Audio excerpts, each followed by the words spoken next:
Today, we are going to solve the second layer of the Rubik's Cube. First, we will match the edge pieces like this.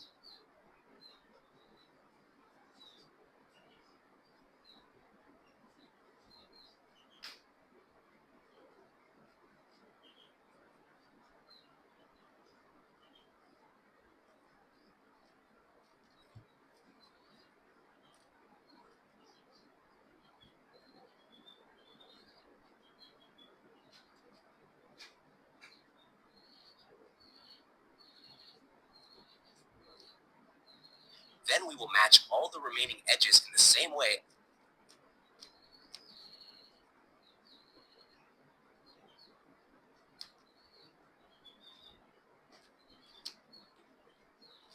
until the entire second layer is solved.